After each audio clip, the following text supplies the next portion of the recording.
Capítulo 77. En el tribunal de Pilato.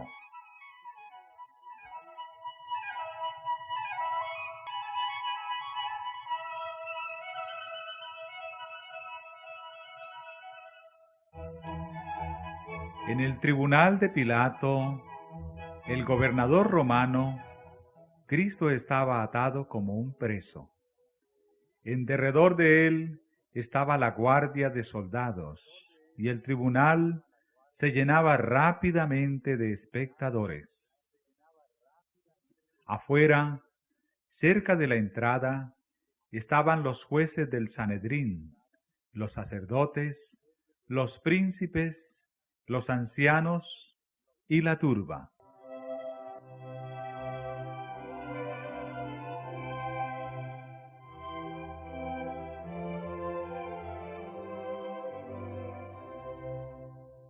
Después de condenar a Jesús, el concilio del Sanedrín se había dirigido a Pilato para que confirmase y ejecutase la sentencia.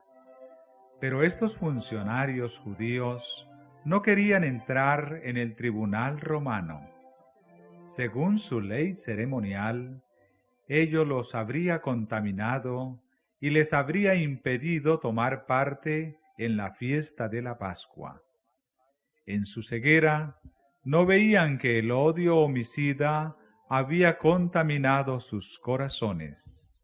No veían que Cristo era el verdadero Cordero Pascual y que, por haberle rechazado, para ellos la gran fiesta había perdido su significado.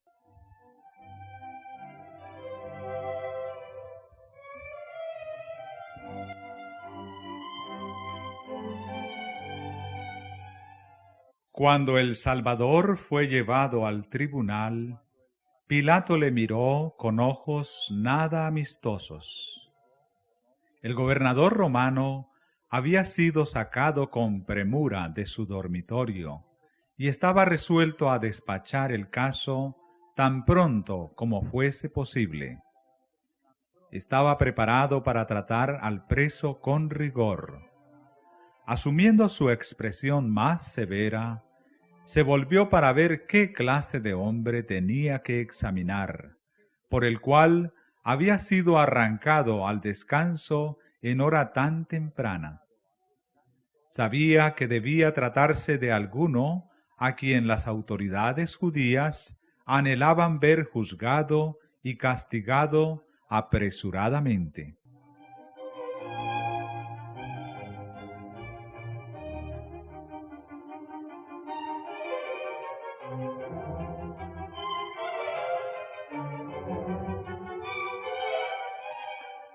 Pilato miró a los hombres que custodiaban a Jesús, y luego su mirada descansó escrutadoramente en Jesús. Había tenido que tratar con toda clase de criminales, pero nunca antes había comparecido ante él un hombre que llevase rasgos de tanta bondad y nobleza. En su cara no vio vestigios de culpabilidad, ni expresión de temor, ni audacia o desafío. Vio a un hombre de porte sereno y digno, cuyo semblante no llevaba las estigmas de un criminal, sino la firma del cielo.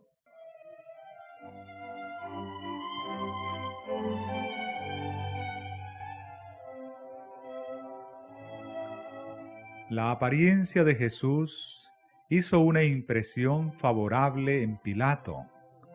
Su naturaleza mejor fue despertada. Había oído hablar de Jesús y de sus obras.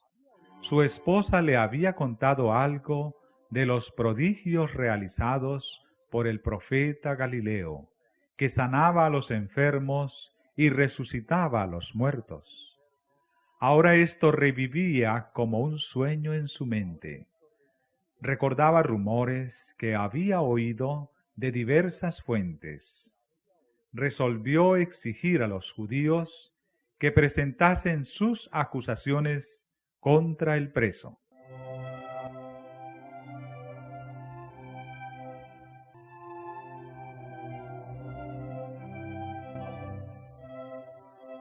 ¿Quién es este hombre y por qué le habéis traído? Dijo. ¿Qué acusación presentáis contra él? Los judíos quedaron desconcertados, sabiendo que no podían comprobar sus acusaciones contra Cristo. No deseaban un examen público. Respondieron que era un impostor llamado Jesús de Nazaret.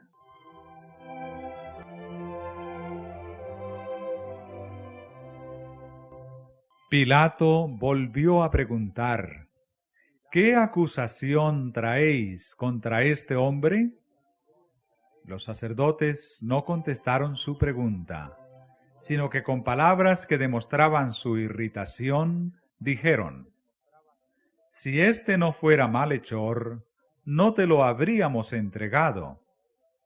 Cuando los miembros del Sanedrín, los primeros hombres de la nación, te traen un hombre que consideran digno de muerte, ¿es necesario pedir una acusación contra él?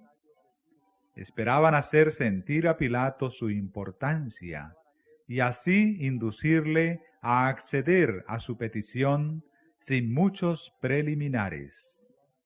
Deseaban ansiosamente que su sentencia fuese ratificada, porque sabían que el pueblo que había presenciado las obras admirables de Cristo podría contar una historia muy diferente de la que ellos habían fraguado y repetían ahora.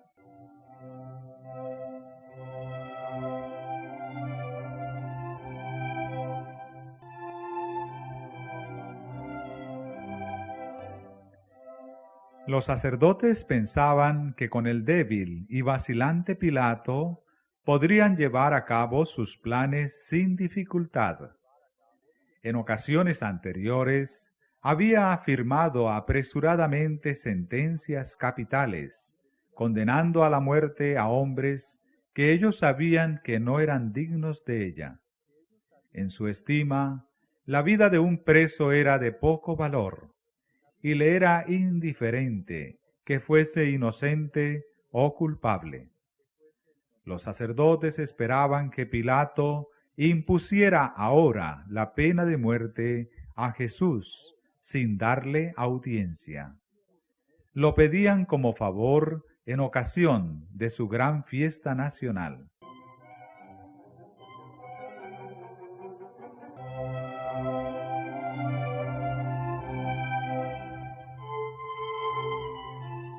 Pero había en el preso algo que impidió a Pilato hacer esto. No se atrevió a ello. Discernió el propósito de los sacerdotes. Recordó cómo, no mucho tiempo antes, Jesús había resucitado a Lázaro, hombre que había estado muerto 4 días, y resolvió saber, antes de firmar la sentencia de condenación, cuáles eran las acusaciones que se hacían contra él y si podían ser probadas.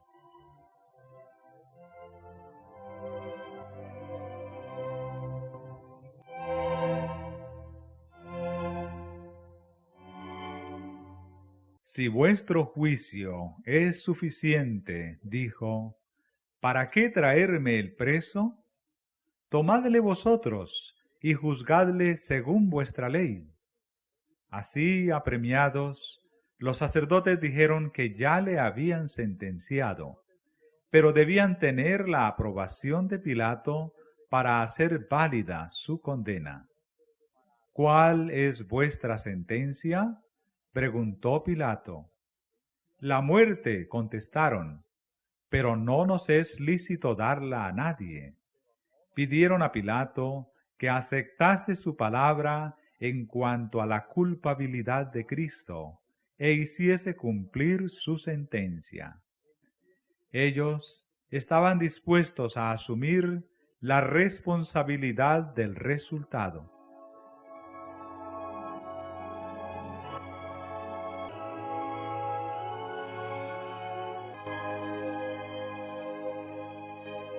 Pilato no era un juez justo ni concienzudo, pero aunque débil en fuerza moral, se negó a conceder lo pedido.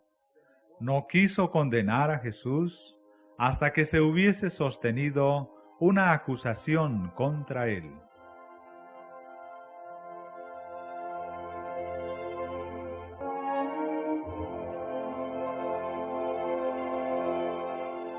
Los sacerdotes estaban en un dilema. Veían que debían cubrir su hipocresía con el velo más grueso. No debían dejar ver que Jesús había sido arrestado por motivos religiosos. Si presentaban esto como una razón, su procedimiento no tendría peso para Pilato. Debían hacer aparecer a Jesús como obrando contra la ley común, y entonces se le podría castigar como ofensor político. Entre los judíos se producían constantemente tumultos e insurrecciones contra el gobierno romano. Los romanos habían tratado estas revueltas muy rigurosamente y estaban siempre alerta para reprimir cuanto pudiese conducir a un levantamiento.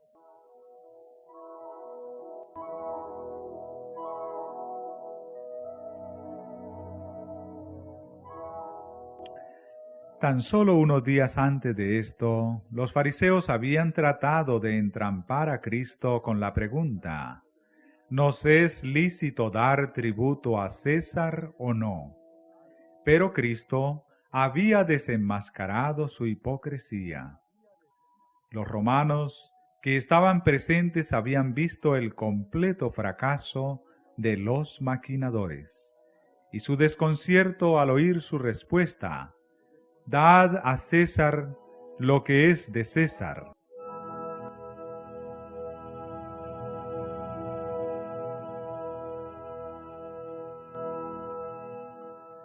Ahora los sacerdotes pensaron hacer aparentar que en esa ocasión Cristo había enseñado lo que ellos esperaban que enseñara. En su extremo apremio recurrieron a falsos testigos y comenzaron a acusarle diciendo: «A éste hemos hallado que pervierte la nación y que veda dar tributo a César, diciendo que él es el Cristo, el Rey». Eran 3 acusaciones, pero cada una sin fundamento. Los sacerdotes lo sabían, pero estaban dispuestos a cometer perjurio con tal de obtener sus fines.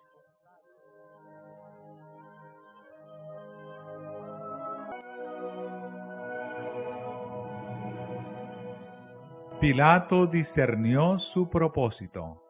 No creía que el preso hubiese maquinado contra el gobierno. Su apariencia mansa y humilde no concordaba en manera alguna con la acusación. Pilato estaba convencido de que un tenebroso complot había sido tramado para destruir a un hombre inocente que estorbaba a los dignatarios judíos. Volviéndose a Jesús, preguntó: ¿eres tú el Rey de los judíos? El Salvador contestó: tú lo dices. Y mientras hablaba, su semblante se iluminó como si un rayo de sol resplandeciese sobre él.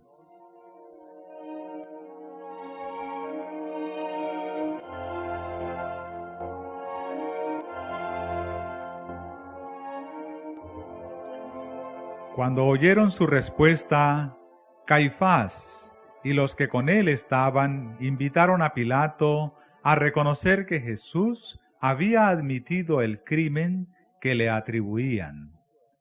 Con ruidosos clamores, sacerdotes, escribas y gobernantes exigieron que fuese sentenciado a muerte. A esos clamores se unió la muchedumbre, y el ruido era ensordecedor. Pilato estaba confuso. Viendo que Jesús no contestaba a sus acusadores, le dijo: ¿No respondes algo? Mira de cuántas cosas te acusan. Mas Jesús ni aun con eso respondió.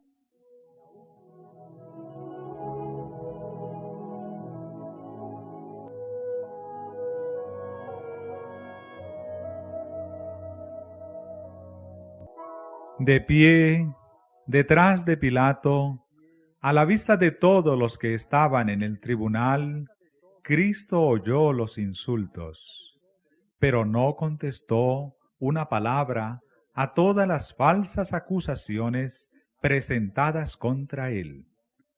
Todo su porte daba evidencia de una inocencia consciente. Permanecía inconmovible ante la furia de las olas que venían a golpearle.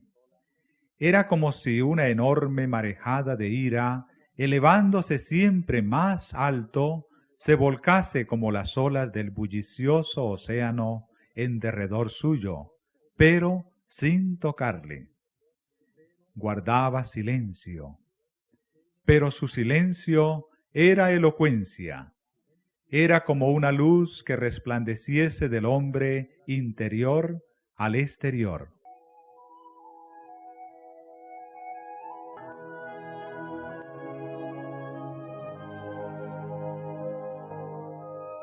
La actitud de Jesús asombraba a Pilato. Se preguntaba: ¿es indiferente este hombre a lo que está sucediendo porque no se interesa en salvar su vida? Al ver a Jesús soportar los insultos y las burlas sin responder, sentía que no podía ser tan injusto como los clamorosos sacerdotes. Esperando obtener de él la verdad y escapar al tumulto de la muchedumbre, Pilato llevó a Jesús aparte y le volvió a preguntar: ¿Eres tú el rey de los judíos?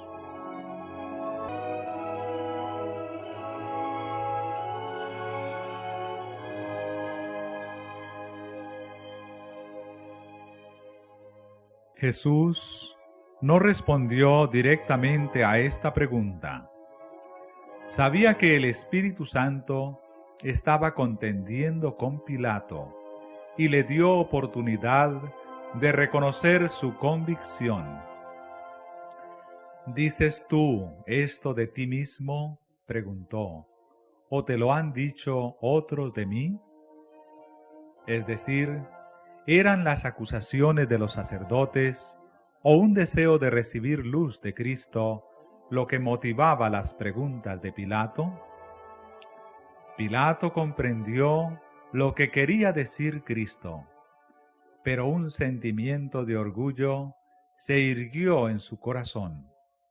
No quiso reconocer la convicción que se apoderaba de él. ¿Soy yo judío?, dijo. Tu gente y los pontífices te han entregado a mí. ¿Qué has hecho?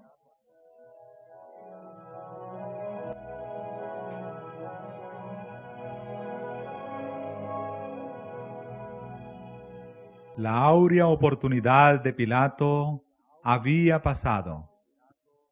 Sin embargo, Jesús no le dejó sin darle algo más de luz. Aunque no contestó directamente la pregunta de Pilato, expuso claramente su propia misión. Le dio a entender que no estaba buscando un trono terrenal.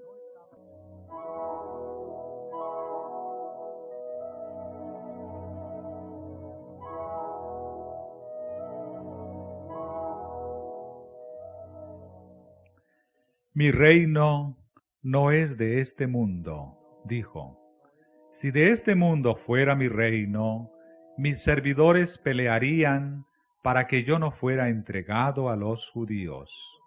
Ahora, pues, mi reino no es de aquí. Díjole entonces Pilato: luego, ¿rey eres tú? Respondió Jesús: tú dices que yo soy rey. Yo para esto he nacido, y para esto he venido al mundo, para dar testimonio a la verdad. Todo aquel que es de la verdad, oye mi voz.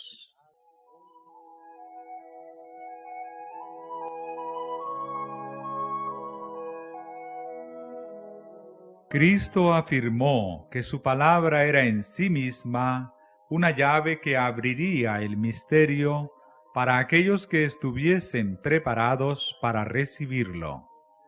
Esta palabra tenía un poder que la recomendaba, y en ello estribaba el secreto de la difusión de su reino de verdad. Deseaba que Pilato comprendiese que únicamente si recibía y aceptaba la verdad, podría reconstruirse su naturaleza arruinada.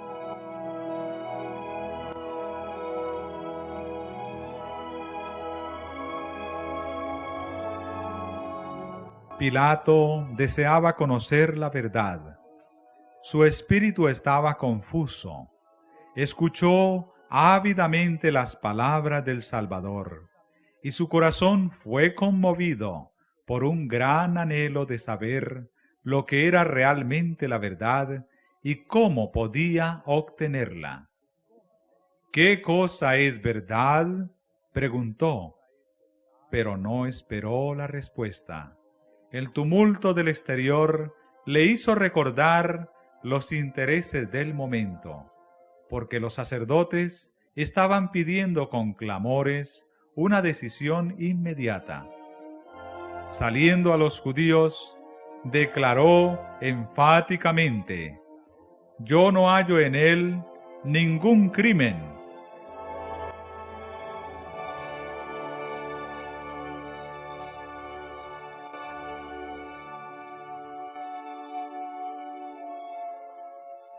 Estas palabras de un juez pagano eran una mordaz reprensión a la perfidia y falsedad de los dirigentes de Israel que acusaban al Salvador. Al oír a Pilato decir esto, los sacerdotes y ancianos se sintieron chasqueados y se airaron sin mesura. Durante largo tiempo habían maquinado y aguardado esta oportunidad. Al vislumbrar la perspectiva de que Jesús fuese libertado, parecían dispuestos a despedazarlo. Denunciaron en alta voz a Pilato y le amenazaron con la censura del gobierno romano. Le acusaron de negarse a condenar a Jesús, quien, afirmaban ellos, se había levantado contra César.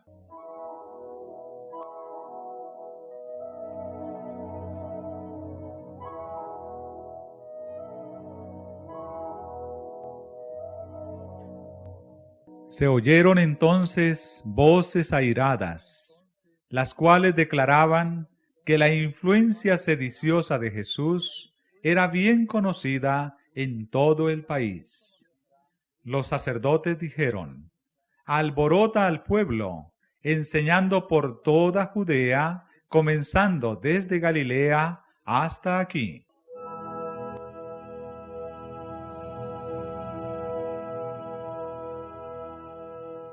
En este momento Pilato no tenía la menor idea de condenar a Jesús. Sabía que los judíos le habían acusado por odio y prejuicio. Sabía cuál era su deber. La justicia exigía que Cristo fuese libertado inmediatamente. Pero Pilato temió la mala voluntad del pueblo. Si se negaba a entregar a Jesús en sus manos, se produciría un tumulto, y temía afrontarlo. Cuando oyó que Cristo era de Galilea, decidió enviarlo al gobernador de esa provincia, Herodes, que estaba entonces en Jerusalén. Haciendo esto, Pilato pensó traspasar a Herodes la responsabilidad del juicio. También pensó que era una buena oportunidad de acabar con una antigua rencilla entre él y Herodes. Y así resultó. Los dos magistrados se hicieron amigos con motivo del juicio del Salvador.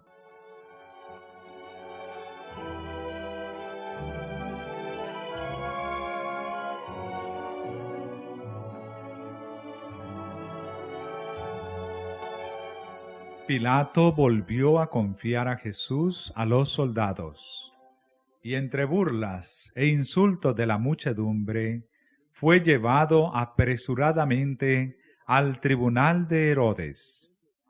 Y Herodes, viendo a Jesús, holgóse mucho.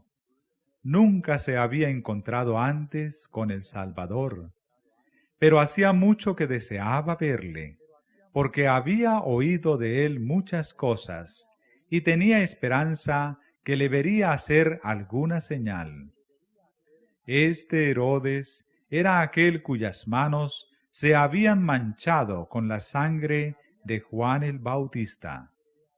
Cuando Herodes oyó hablar por primera vez de Jesús, quedó aterrado y dijo: «Este es Juan, el que yo degollé. Él ha resucitado de los muertos. Por eso virtudes obran en él». Sin embargo, Herodes deseaba ver a Jesús. Ahora tenía oportunidad de salvar la vida de este profeta, y el rey esperaba desterrar para siempre de su memoria el recuerdo de aquella cabeza sangrienta que le llevaron en un plato.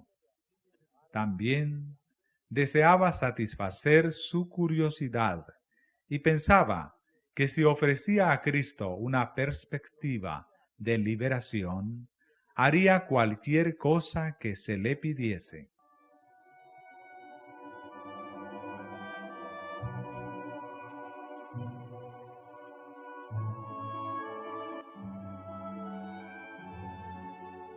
Un gran grupo de sacerdotes y ancianos había acompañado a Cristo hasta Herodes. Y cuando el Salvador fue llevado adentro, estos dignatarios, hablando todos con agitación, presentaron con instancias sus acusaciones contra él. Pero Herodes prestó poca atención a sus cargos. Les ordenó que guardasen silencio, deseoso de tener una oportunidad de interrogar a Cristo. Ordenó que le sacasen los hierros, al mismo tiempo que acusaba a sus enemigos de haberle maltratado. Mirando compasivamente al rostro sereno del Redentor del mundo, leyó en él solamente sabiduría y pureza. Tanto él como Pilato estaban convencidos de que Jesús había sido acusado por malicia y envidia.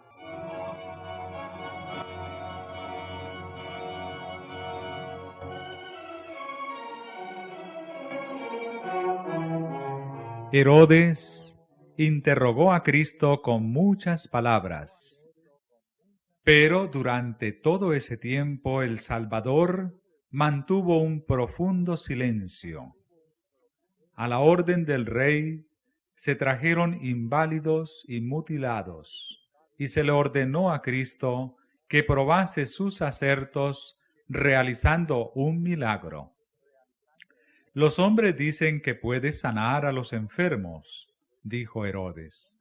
Yo deseo ver si tu muy difundida fama no ha sido exagerada. Jesús no respondió, y Herodes continuó instándole. Si puedes realizar milagros en favor de otros, hazlos ahora para tu propio bien y saldrás beneficiado. Luego ordenó: muéstranos una señal de que tienes el poder que te ha atribuido el rumor. Pero Cristo permanecía como quien no oyese ni viese nada. El Hijo de Dios había tomado sobre sí la naturaleza humana. Debía obrar como el hombre habría tenido que obrar en tales circunstancias. Por lo tanto, no quiso realizar un milagro para ahorrarse el dolor y la humillación que el hombre habría tenido que soportar si hubiese estado en una posición similar.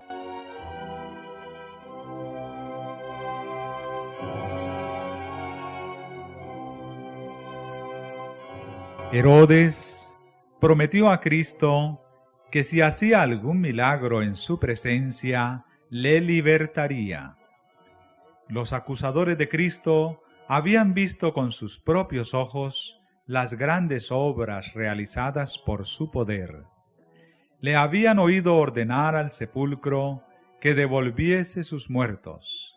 Habían visto a éstos salir obedientes a su voz. Temieron que hiciese ahora un milagro.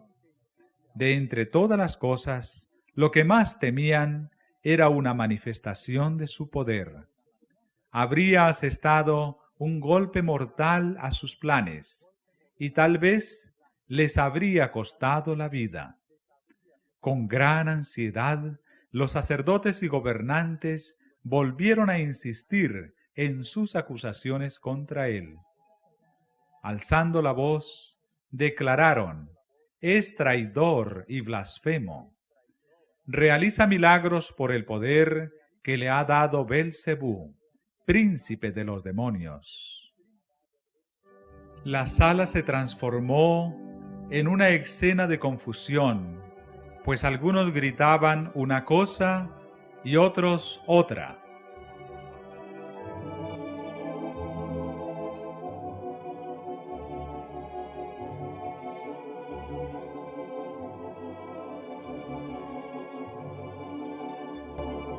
La conciencia de Herodes era ahora mucho menos sensible que cuando tembló de horror al oír a Salomé pedir la cabeza de Juan el Bautista. Durante cierto tiempo había sentido intenso remordimiento por su terrible acto, pero la vida licenciosa había ido degradando siempre más sus percepciones morales, y su corazón se había endurecido a tal punto que podía jactarse del castigo que había infligido a Juan por atreverse a reprenderle. Ahora amenazó a Jesús, declarando repetidas veces que tenía poder para librarle o condenarle. Pero Jesús no daba señal de que le hubiese oído una palabra.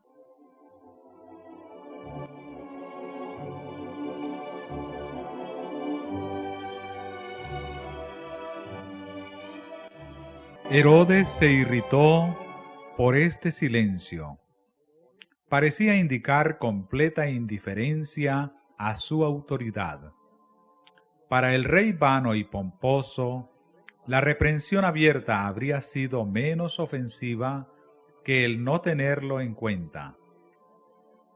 Volvió a amenazar airadamente a Jesús, quien permanecía sin inmutarse.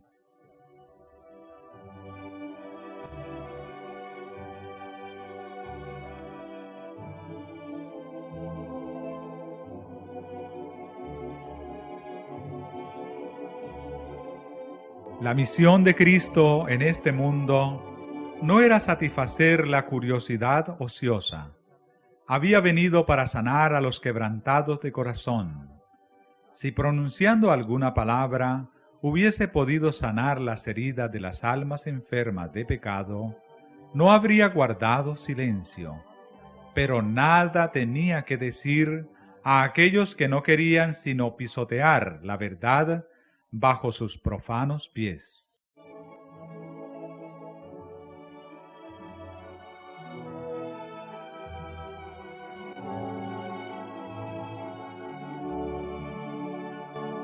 Cristo podría haber dirigido a Herodes palabras que habrían atravesado los oídos del empedernido rey y haberle llenado de temor y temblor, presentándole toda la iniquidad de su vida y el horror de su suerte inminente. Pero el silencio de Cristo fue la reprensión más severa que pudiese darle. Herodes había rechazado la verdad que le hablara el mayor de los profetas y no iba a recibir otro mensaje. Nada tenía que decirle la majestad del cielo. Ese oído que siempre había estado abierto para acoger el clamor de la desgracia humana, era insensible a las órdenes de Herodes. Aquellos ojos que con amor compasivo y perdonador se habían fijado en el pecador penitente, no tenían mirada que conceder a Herodes. Aquellos labios que habían pronunciado la verdad más impresionante, que en tonos de la más tierna súplica habían intercedido con los más pecaminosos y degradados, quedaron cerrados para el altanero rey, que no sentía necesidad de un Salvador.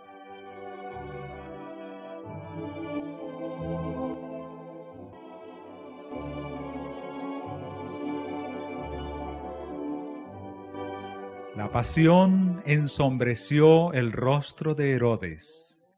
Volviéndose hacia la multitud, denunció airadamente a Jesús como impostor.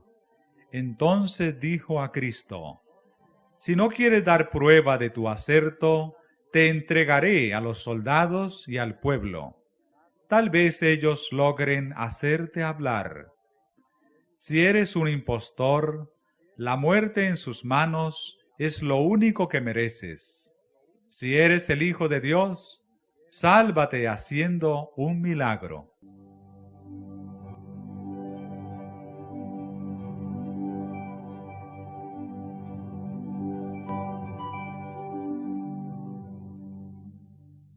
Apenas fueron pronunciadas estas palabras, la turba se lanzó hacia Cristo. Como fieras se precipitaron sobre su presa. Jesús fue arrastrado de aquí para allá, y Herodes se unió al populacho en sus esfuerzos por humillar al Hijo de Dios. Si los soldados romanos no hubiesen intervenido y rechazado a la turba enfurecida, el Salvador habría sido despedazado.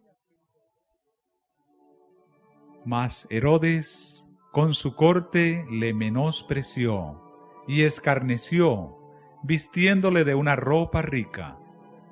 Los soldados romanos participaron de esos ultrajes. Todo lo que estos perversos y corrompidos soldados, ayudados por Herodes y los dignatarios judíos, podían instigar, fue acumulado sobre el Salvador. Sin embargo, su divina paciencia no desfalleció. Los perseguidores de Cristo habían procurado medir su carácter por el propio. Le habían representado tan vil como ellos mismos.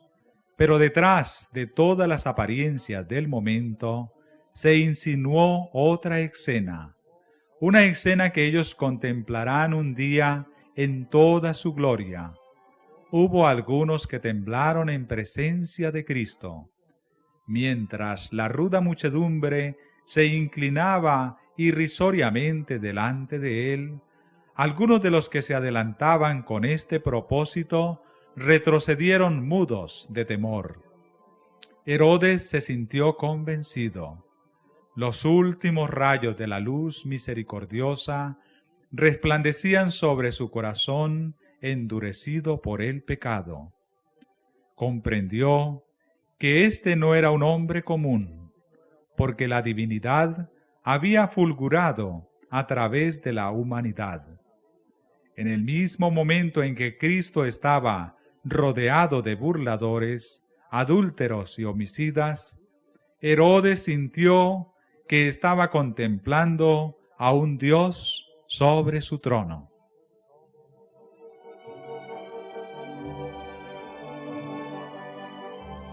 Por empedernido que estuviese, Herodes no se atrevió a ratificar la condena de Cristo.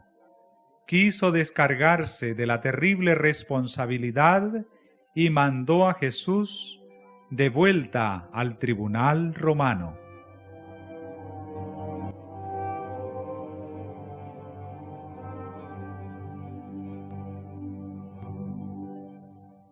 Pilato sintió desencanto y mucho desagrado. Cuando los judíos volvieron con el prisionero, preguntó impacientemente qué querían que hiciese con él. Les recordó que ya había examinado a Jesús y no había hallado culpa en él. Les dijo que le habían presentado quejas contra él, pero que no habían podido probar una sola acusación.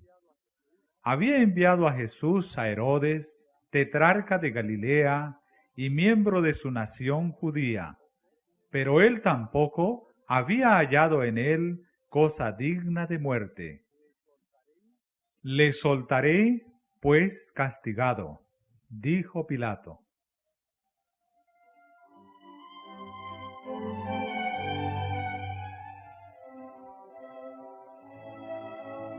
En esto Pilato demostró su debilidad. Había declarado que Jesús era inocente, y sin embargo estaba dispuesto a hacerlo azotar para apaciguar a sus acusadores. Quería sacrificar la justicia y los buenos principios para transigir con la turba. Esto le colocó en situación desventajosa.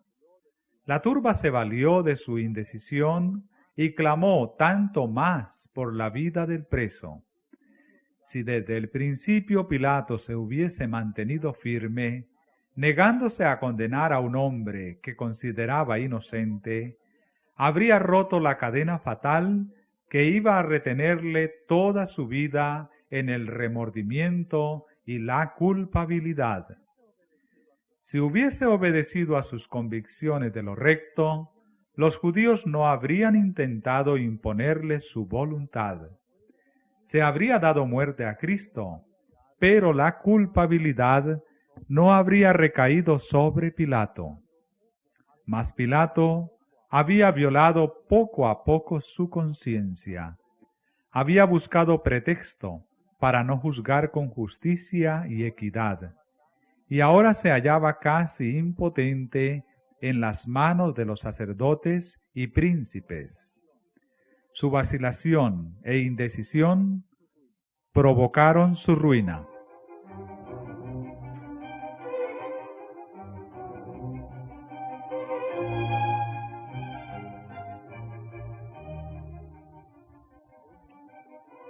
Aún entonces no se le dejó actuar ciegamente. Un mensaje de Dios le amonestó acerca del acto que estaba por cometer. En respuesta a la oración de Cristo, la esposa de Pilato había sido visitada por un ángel del cielo, y en un sueño había visto al Salvador y conversado con él. La esposa de Pilato no era judía, pero mientras miraba a Jesús en su sueño, no tuvo duda alguna acerca de su carácter o misión. Sabía que era el príncipe de Dios. Le vio juzgado en el tribunal. Vio las manos estrechamente ligadas como las manos de un criminal. Vio a Herodes y sus soldados realizando su obra impía. Oyó a los sacerdotes y príncipes llenos de envidia y malicia, acusándole furiosamente. Oyó las palabras: nosotros tenemos ley, y según nuestra ley debe morir. Vio a Pilato entregar a Jesús para ser azotado, después de haber declarado: yo no hallo en él ningún crimen. Oyó la condenación pronunciada por Pilato y le vio entregar a Cristo a sus homicidas. Vio la cruz levantada en el Calvario, vio la tierra envuelta en tinieblas y oyó el misterioso clamor: «Consumado es». Pero otra escena aún se ofreció a su mirada. Vio a Cristo sentado sobre la gran nube blanca, mientras toda la tierra oscilaba en el espacio y sus homicidas huían de la presencia de su gloria. Con un grito de horror se despertó y enseguida escribió a Pilato unas palabras de advertencia.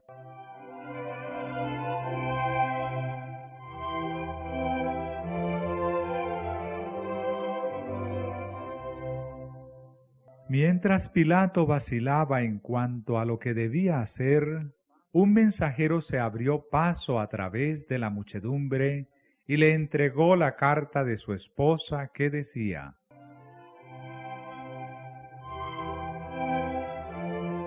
«No tengas que ver con aquel justo, porque hoy he padecido muchas cosas en sueños por causa de él».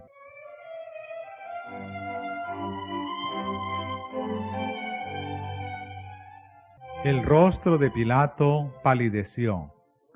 Le confundían sus propias emociones en conflicto. Pero mientras postergaba la acción, los sacerdotes y príncipes inflamaban aún más los ánimos del pueblo. Pilato se vio forzado a obrar. Recordó entonces una costumbre que podría servir para obtener la liberación de Cristo. En ocasión de esta fiesta, se acostumbraba soltar a algún preso que el pueblo eligiese. Era una costumbre de invención pagana. No había sombra de justicia en ella, pero los judíos la apreciaban mucho. En aquel entonces, las autoridades romanas tenían preso a un tal Barrabás, que estaba bajo sentencia de muerte. Este hombre había aseverado ser el Mesías. Pretendía tener autoridad para establecer un orden de cosas diferente, para arreglar el mundo. Dominado por el engaño satánico, sostenía que le pertenecía todo lo que pudiese obtener por el robo. Había hecho cosas maravillosas por medio de los agentes satánicos. Había conquistado secuaces entre el pueblo y había provocado una sedición contra el gobierno romano. Bajo el manto del entusiasmo religioso se ocultaba un bribón empedernido y desesperado, que sólo procuraba cometer actos de rebelión y crueldad. Al ofrecer al pueblo que eligiese entre este hombre y el Salvador inocente, Pilato pensó despertar en él un sentido de justicia. Esperaba suscitar su simpatía por Jesús en oposición a los sacerdotes y príncipes. Así que volviéndose a la muchedumbre, dijo con gran fervor: «¿Cuál queréis que os suelte? ¿A Barrabás o a Jesús, que se dice el Cristo?»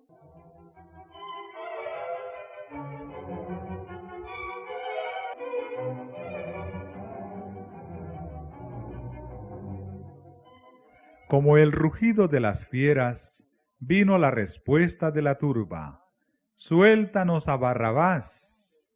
E iba en aumento el clamor: «Barrabás, Barrabás». Pensando que el pueblo no había comprendido su pregunta, Pilato preguntó: «¿Queréis que os suelte al rey de los judíos?» Pero volvieron a clamar: «Quita a éste y suéltanos a Barrabás». «¿Qué pues haré de Jesús, que se dice el Cristo?», preguntó Pilato. Nuevamente la agitada turba rugió como demonios. había verdaderos demonios en forma humana en la muchedumbre. ¿Y qué podía esperarse sino la respuesta: «Sea crucificado»?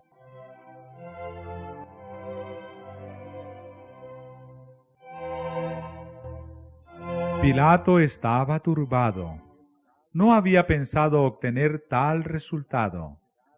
Le repugnaba entregar un hombre inocente a la muerte más ignominiosa y cruel que se pudiese infligir. Cuando hubo cesado el tumulto de las voces, volvió a hablar al pueblo diciendo: «Pues, ¿qué mal ha hecho?». Pero era demasiado tarde para arguir. No eran pruebas de la inocencia de Cristo lo que querían, sino su condena.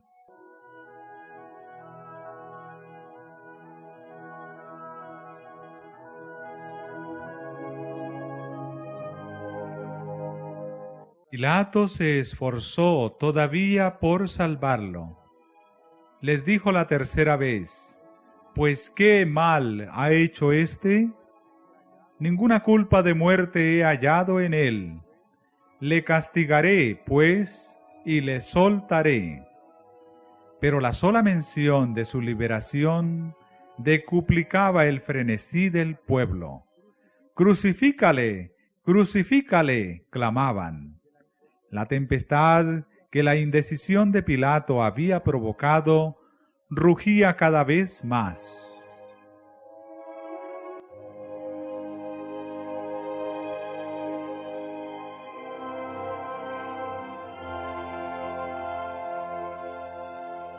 Jesús fue tomado, extenuado de cansancio y cubierto de heridas, y fue azotado a la vista de la muchedumbre. Entonces los soldados le llevaron dentro de la sala, es a saber, al pretorio, y convocan toda la corte. Y le visten de púrpura, y poniéndole una corona tejida de espinas, comenzaron luego a saludarle: «¡Salve, Rey de los judíos!», y escupían en él, y le adoraban hincadas las rodillas. De vez en cuando, alguna mano perversa le arrebataba la caña que había sido puesta en su mano, y con ella hería la corona que estaba sobre su frente, haciendo penetrar las espinas en sus sienes y chorrear la sangre por su rostro y barba.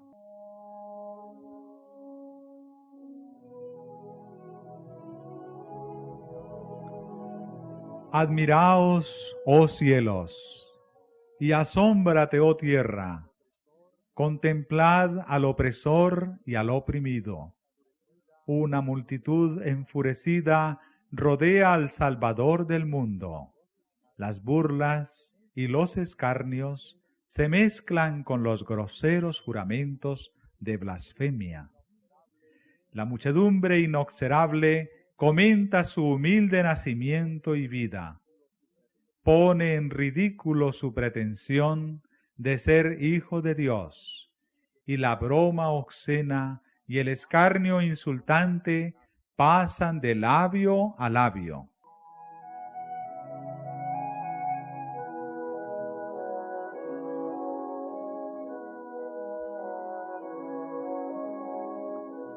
Satanás indujo a la turba cruel a ultrajar al Salvador. Era su propósito provocarle a que usase de represalias, si era posible, o impulsar a realizar un milagro para librarse y así destruir el plan de la salvación.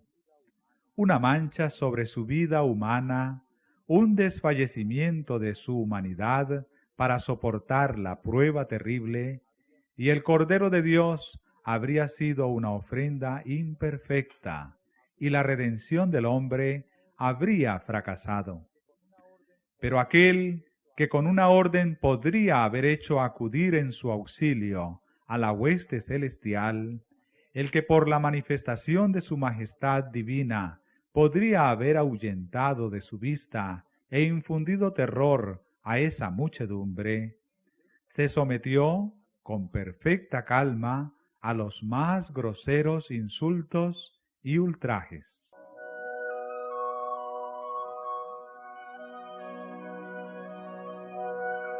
Los enemigos de Cristo habían pedido un milagro como prueba de su divinidad. Tenían una prueba mayor que cualquiera de las que buscasen. Así como su crueldad degradaba a sus atormentadores por debajo de la humanidad a semejanza de Satanás, así también la mansedumbre y paciencia de Jesús le exaltaban por encima de la humanidad y probaban su relación con Dios. Su humillación era la garantía de su exaltación. Las cruentas gotas de sangre que de sus heridas sienes corrieron por su rostro y su barba, fueron la garantía de su ungimiento con el óleo de alegría como sumo sacerdote.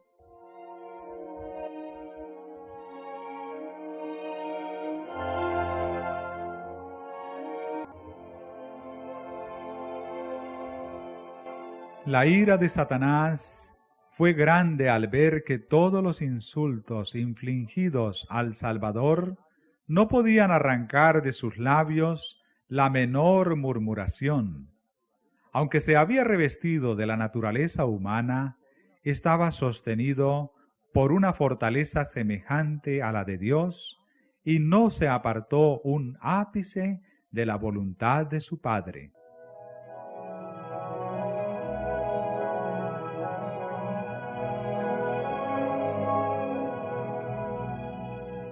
Cuando Pilato entregó a Jesús para que fuese azotado y burlado, pensó excitar la compasión de la muchedumbre. Esperaba que ella decidiera que este castigo bastaba. Pensó que aún la malicia de los sacerdotes estaría ahora satisfecha. Pero con aguda percepción, los judíos vieron la debilidad que significaba el castigar así a un hombre que había sido declarado inocente. Sabían que Pilato estaba procurando salvar la vida del preso, y ellos estaban resueltos a que Jesús no fuese libertado. Para agradarnos y satisfacernos, Pilato le ha azotado, pensaron, y si insistimos en obtener una decisión, conseguiremos seguramente nuestro fin.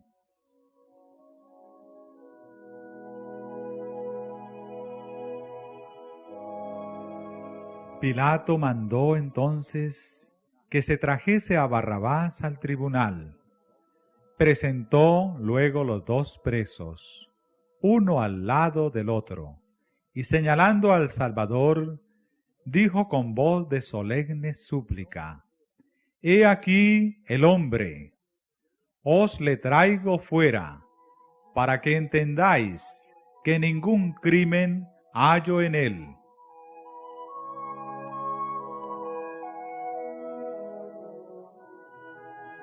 Allí estaba el Hijo de Dios, llevando el manto de burla y la corona de espinas.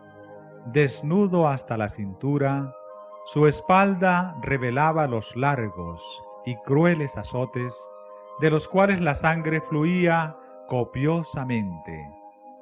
Su rostro manchado de sangre llevaba las marcas del agotamiento y el dolor. Pero nunca había parecido más hermoso que en ese momento. El semblante del Salvador no estaba desfigurado delante de sus enemigos. Cada rasgo expresaba bondad y resignación y la más tierna compasión por sus crueles verdugos. Su porte no expresaba debilidad cobarde, sino la fuerza y la dignidad de la longanimidad. En sorprendente contraste se destacaba el preso que estaba a su lado. Cada rasgo del semblante de Barrabás le proclamaba como el empedernido rufián que era. El contraste hablaba a toda persona que lo contemplaba. Algunos de los espectadores lloraban. Al mirar a Jesús, sus corazones se llenaron de simpatía. Aún los sacerdotes y príncipes estaban convencidos de que era todo lo que aseveraba ser.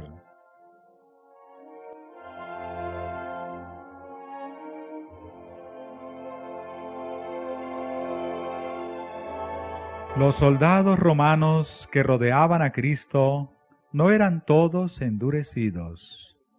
Algunos miraban insistentemente su rostro en busca de una prueba de que era un personaje criminal o peligroso. De vez en cuando arrojaban una mirada de desprecio a Barrabás. No se necesitaba profunda percepción para discernir cabalmente lo que era. Luego volvían a mirar a aquel a quien se juzgaba. Miraban al divino doliente con sentimientos de profunda compasión. La callada sumisión de Cristo grabó en su mente esa escena, que nunca se iba a borrar de ella hasta que le reconocieran como Cristo o, rechazándole, decidieran su propio destino.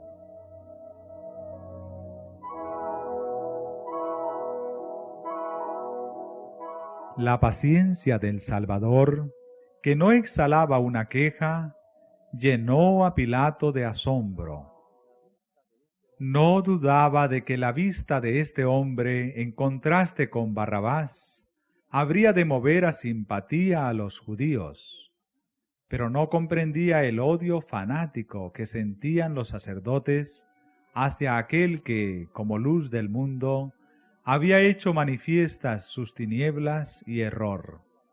Habían incitado a la turba a una furia loca, y nuevamente los sacerdotes, los príncipes y el pueblo elevaron aquel terrible clamor: ¡Crucifícale! ¡Crucifícale! Por fin, perdiendo toda paciencia con su crueldad irracional, Pilato exclamó desesperado: «Tomadle vosotros y crucificadle, porque yo no hallo en él crimen».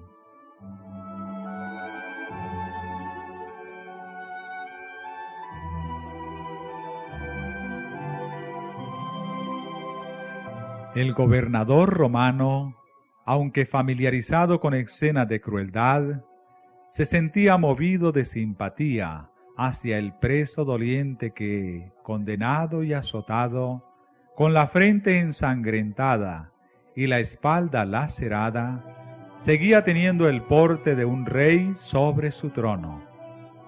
Pero los sacerdotes declararon: «Nosotros tenemos ley, y según nuestra ley debe morir, porque se hizo Hijo de Dios».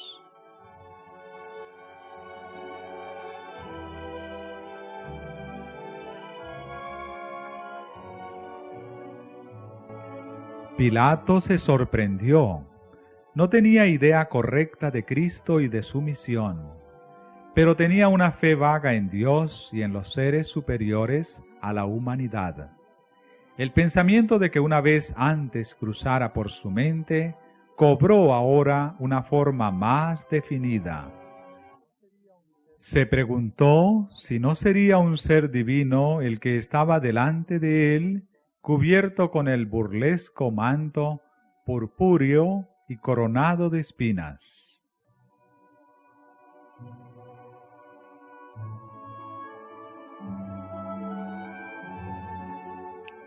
Volvió al tribunal y dijo a Jesús: «¿De dónde eres tú?». Pero Jesús no le respondió. El Salvador había hablado abiertamente a Pilato, explicándole su misión como testigo de la verdad. Pilato había despreciado la luz, había abusado del alto cargo de juez, renunciando a sus principios y autoridad bajo las exigencias de la turba. Jesús no tenía ya más luz para él. Vejado por su silencio, Pilato dijo altaneramente: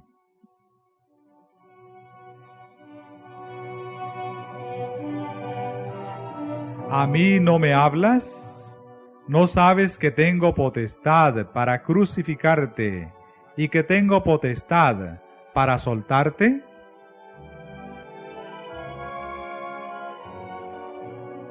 Jesús respondió: Ninguna potestad tendrías contra mí si no te fuese dado de arriba.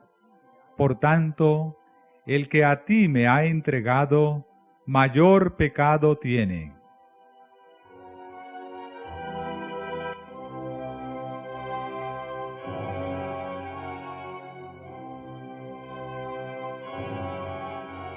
Así, el Salvador compasivo, en medio de sus intensos sufrimientos y pesar, disculpó en cuanto le fue posible el acto del gobernador romano que le entregaba para ser crucificado.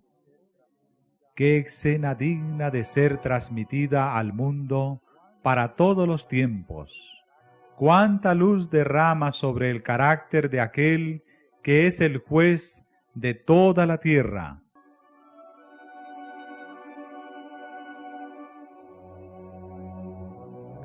El que a ti me ha entregado, dijo Jesús, mayor pecado tiene. Con estas palabras, Cristo indicaba a Caifás, quien, como sumo sacerdote, representaba a la nación judía. Ellos conocían los principios que regían a las autoridades romanas.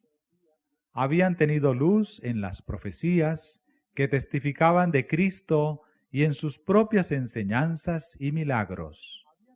Los jueces judíos habían recibido pruebas inequívocas de la divinidad de aquel a quien condenaban a muerte, y según la luz que habían recibido, serían juzgados.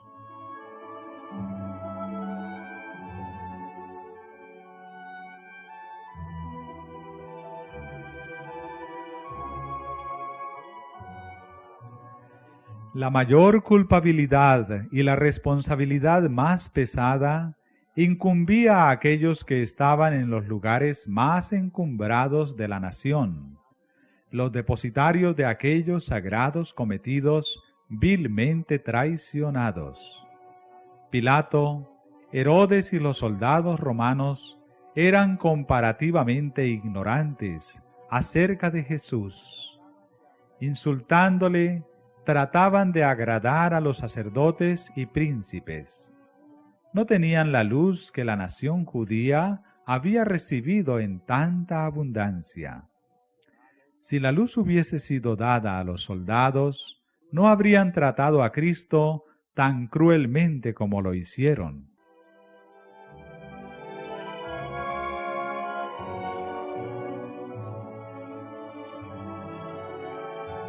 Pilato volvió a proponer la liberación del Salvador, mas los judíos daban voces diciendo: si a éste sueltas, no eres amigo de César. Así pretendían estos hipócritas ser celosos por la autoridad de César. De entre todos los que se oponían al gobierno romano, los judíos eran los más encarnizados. Cuando no había peligro en ello, eran los más tiránicos en imponer sus propias exigencias nacionales y religiosas. Pero cuando deseaban realizar algún propósito cruel, exaltaban el poder de César. A fin de lograr la destrucción de Cristo, profesaban ser leales al gobierno extranjero que odiaban.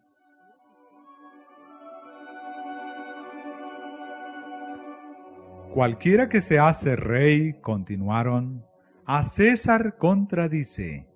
Esto tocaba a Pilato en un punto débil. Era sospechoso para el gobierno romano y sabía que un informe tal le arruinaría. Sabía que si estorbaba a los judíos, volverían su ira contra él. Nada descuidarían para lograr su venganza. Tenía delante de sí un ejemplo de la persistencia con que buscaban la vida de uno a quien odiaban sin razón.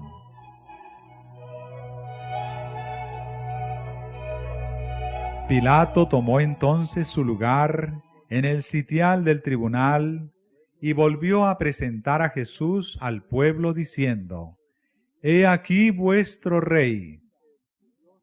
Volvió a oírse el furioso clamor: «¡Quita, quita, crucifícale!». Con voz que fue oída lejos y cerca, Pilato preguntó: «¿A vuestro rey he de crucificar?». Pero labios profanos y blasfemos pronunciaron las palabras: «No tenemos rey sino a César».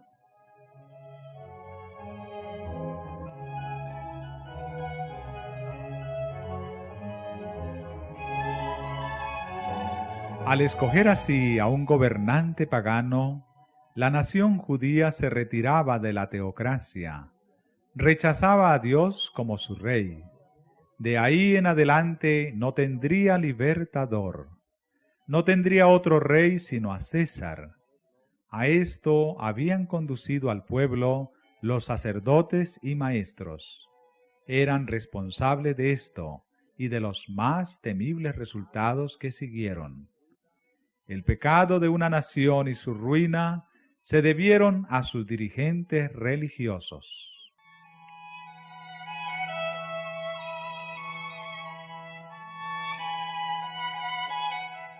Y viendo Pilato que nada adelantaba, antes se hacía más alboroto, tomando agua se lavó las manos delante del pueblo, diciendo: «Inocente soy yo de la sangre de este justo. Veréislo vosotros». Con temor y condenándose a sí mismo, Pilato miró al Salvador. En el vasto mar de rostros vueltos hacia arriba, el suyo era el único apacible. En derredor de su cabeza parecía resplandecer una suave luz. Pilato dijo en su corazón: «Es un Dios». Volviéndose a la multitud declaró: «Limpio estoy de su sangre, tomadle y crucificadle. Pero notad, sacerdotes y príncipes, que yo lo declaro justo. Y aquel a quien él llama su Padre, os juzgue a vosotros y no a mí, por la obra de este día». Luego dijo a Jesús: «Perdóname por este acto, no puedo salvarte». Y cuando le hubo hecho azotar otra vez, le entregó para ser crucificado.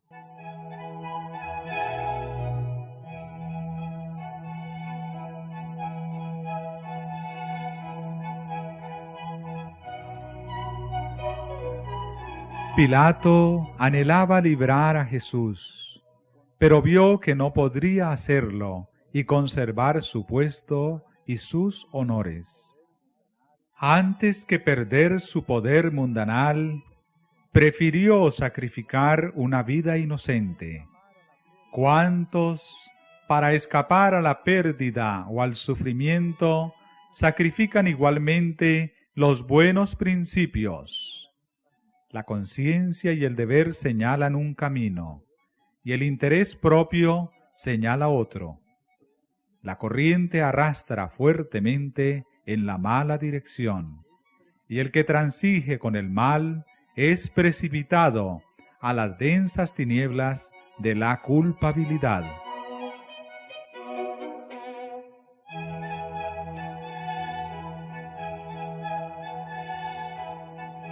Pilato cedió a las exigencias de la turba. Antes que arriesgarse a perder su puesto, entregó a Jesús para que fuese crucificado. Pero a pesar de sus precauciones, aquello mismo que temía le aconteció después. Fue despojado de sus honores, fue derribado de su alto cargo y, atormentado por el remordimiento y el orgullo herido, poco después de la crucifixión, se quitó la vida. Asimismo, todos los que transigen con el pecado no tendrán sino pesar y ruina. Hay camino que al hombre parece derecho, empero su fin son caminos de muerte.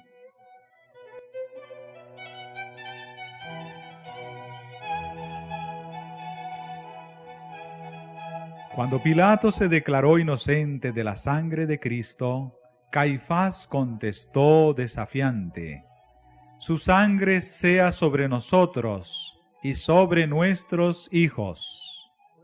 Estas terribles palabras fueron repetidas por los sacerdotes y gobernantes, y luego por la muchedumbre en un inhumano rugir de voces. Toda la multitud contestó y dijo: «Su sangre sea sobre nosotros y sobre nuestros hijos».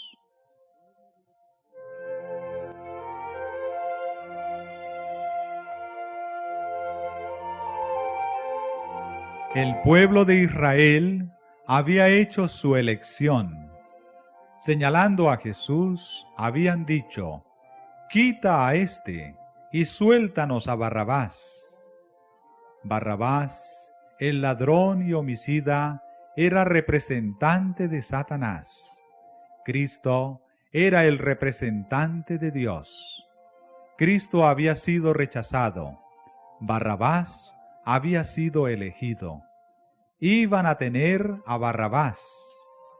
Al hacer su elección, aceptaban al que desde el principio es mentiroso y homicida. Satanás era su dirigente. Como nación, iban a cumplir sus dictados, iban a hacer sus obras, tendrían que soportar su gobierno. El pueblo que eligió a Barrabás en lugar de Cristo iba a sentir la crueldad de Barrabás mientras durase el tiempo.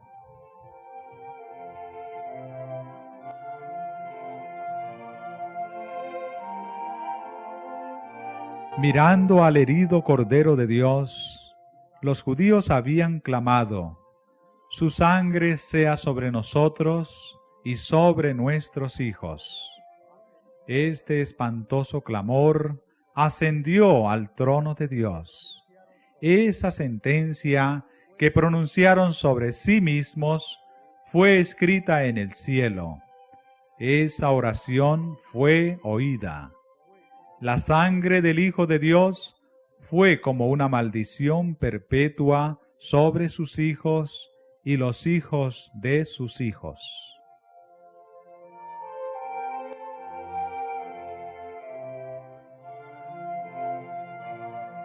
Esto se cumplió en forma espantosa en la destrucción de Jerusalén y durante 18 siglos en la condición de la nación judía, que fue como un sarmiento cortado de la vid, una rama muerta y estéril, destinada a ser juntada y quemada. De país, a través del mundo, de siglo a siglo, muertos, muertos en delitos y pecados.